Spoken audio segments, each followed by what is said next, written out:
চলো ভবিষ্যৎবাণী করা শিখি। কি বলেছে দেখো, 2007 সালের ক্যালেন্ডার কোন সালের ক্যালেন্ডারের সাথে সরাসরি মিলে যাবে? তো কি দেখো, এরকম যখন দিয়ে দিয়েছে 2007, ঠিক আছে, কি করব আমরা লাস্ট 2 ডিজিটটাকে 4 দিয়ে ভাগ করব।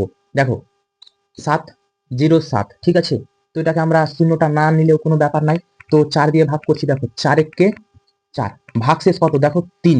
এখানে কি লিখে রেখেছি দেখো ভাগশেষ, দেখো ভাগশেষ এই যেটা এসছে এটা মানে দেখো প্লাস বলছে 11, তার মানে এই যে এই সালটার সাথে তুমি 11 যোগ করো, ঠিক আছে, 11 যোগ করো তো কত হচ্ছে তাহলে 2018।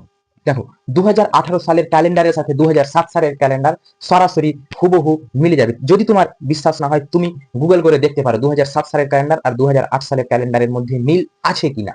আশা করছি বুঝতে কোনো অসুবিধা হয়নি। যদি তুমি ভালোভাবে বুঝে থাকো তাহলে যে কোশ্চেনটা তোমরা স্ক্রিনে দেখতে পাচ্ছ সেই কোশ্চেনটার আনসার আমাকে কমেন্টে জানাও। যাদের যাদের আনসার রাইট হবে আমি তাদের কমেন্টে রিপ্লাই দিব। দেখা হচ্ছে পরের ভিডিওতে, ততক্ষণ ভালো থাকবে, সুস্থ থাকবে, অল দ্য বেস্ট।